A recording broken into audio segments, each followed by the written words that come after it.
Principle 4.2. The board should determine the levels of risk tolerance.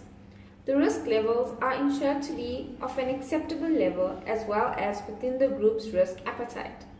The committees assist the board in doing so.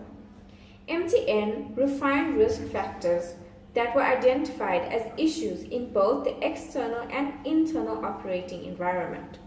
Thus, Principle 4.2 is complied with. Principle 4.3. The Risk Committee or Audit Committee should assist the board in carrying out its risk responsibilities. The roles and duties of the Risk Committee are established by the board to ensure that the committee works effectively and efficiently. The Risk Management and Audit Committees work together in identifying and mitigating risks.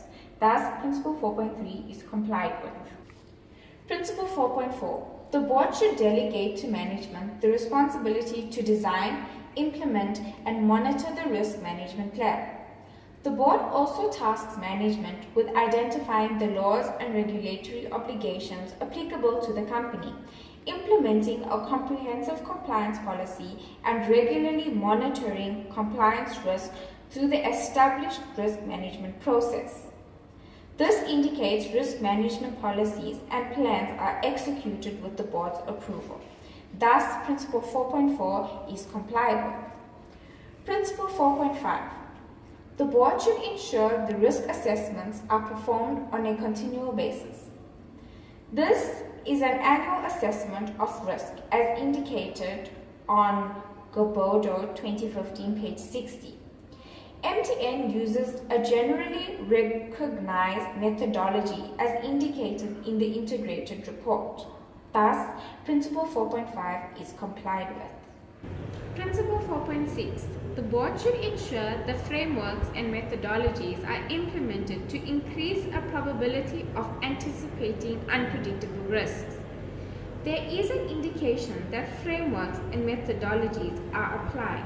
There is insufficient information pertaining to the unpredictable risks. Therefore, Principle 4.6 is not complied with. Principle 4.7. The board should ensure that management considers and implements appropriate risk responses. MTN has a fair response to their risks. Risk responses, including fraud risk management, develop situational analysis and integrated responses. Therefore, Principle 4.7 is complied with. Principle 4.8. The board should ensure continual risk monitoring by management. There is sufficient information to suggest that MTN has monitoring measures in place. Thus, Principle 4.8 is complied with. Principle 4.9. The board should receive assurance regarding the effectiveness of the risk management process. Independent reporting accountants' assurance report on the compilation of selected financial data of MTN Group Limited on a pro forma basis contains all relative information regarding assurance and internal controls. Thus, Principle 4.9 is complied with. Principle 4.10. The board should ensure there are processes in place enabling complete, timely, relevant, accurate, and accessible risk disclosure to stakeholders. In the integrated report, the period under review is mentioned. The board discusses in its views on effectiveness of the risk management process in Pillar 1 and Pillar 2. Thus, Principle 4.10 is complied with. Hi, my name is Kripa Desai. I'll be analysing the principles of the Audit Committee in accordance with the Kingsley Report. Principle 3.1. The board should ensure that the company has an effective and independent audit committee. PwC is listed as one of the external auditors. The committee meets once every quarter and is elected at the AGM. Therefore, the company complies. Principle 3.2. Audit committee members should be suitably skilled and experienced, independent, non-executive directors. The members of the audit committee are suitably qualified, as 2 out of the 3 members are qualified CAs and the other member belongs to FSSP. Hence, the company complies. Principle 3.3. The audit committee should be chaired by an independent, non-executive director. Mr. K.C. Raman is an independent non-executive and he is suitably qualified for the position. Once again, the company complies. Principle 3.4. The Audit Committee should oversee the integrated reporting. According to the above report, we can see that it is one of the duties of the Audit Committee to oversee the entire process of the compilation of the integrated report. Therefore, the company complies. Principle 3.5. The Audit Committee should ensure that a combined assurance model is applied to provide a coordinated approach to all assurance activities. According to the above report, we can see that the Audit Committee oversees the assurance model as the internal auditing group reports to them. Hence, the company complies. Principle 3.6.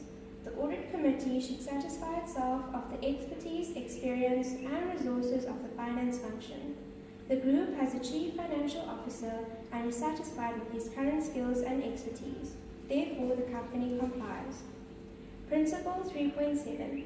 The Audit Committee should be responsible for overseeing the internal audit function. The group receives regular updates on the internal audit process. Hence, the company complies. Principle 3.8.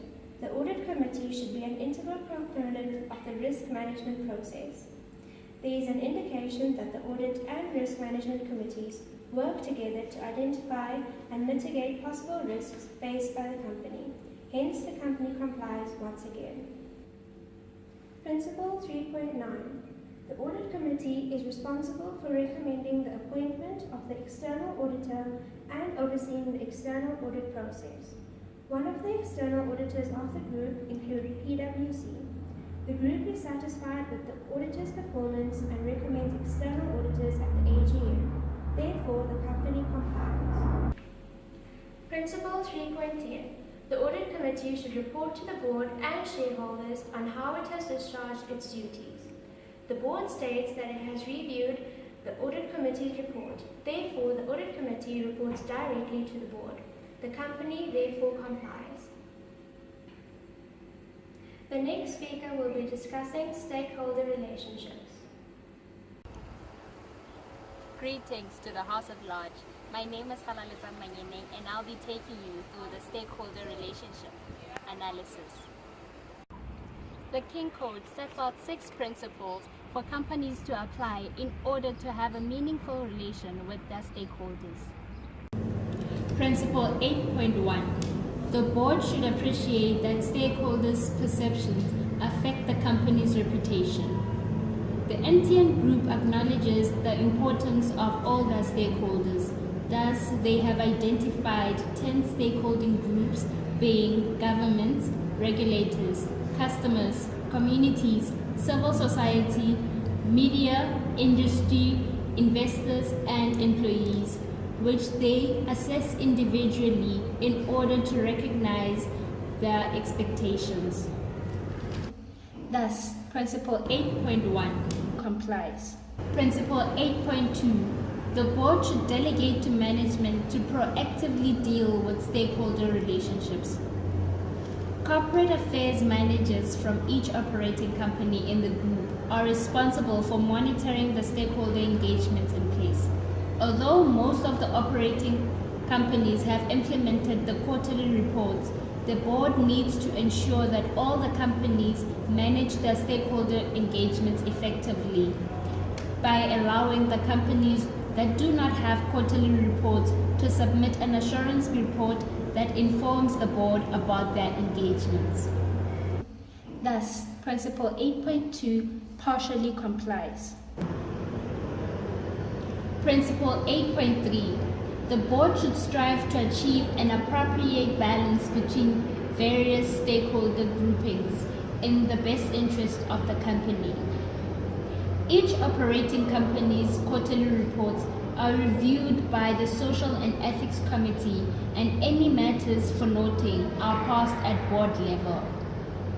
Overall, Principle 8.3 complies. Principle 8.4. Companies should ensure the equitable treatment of shareholders.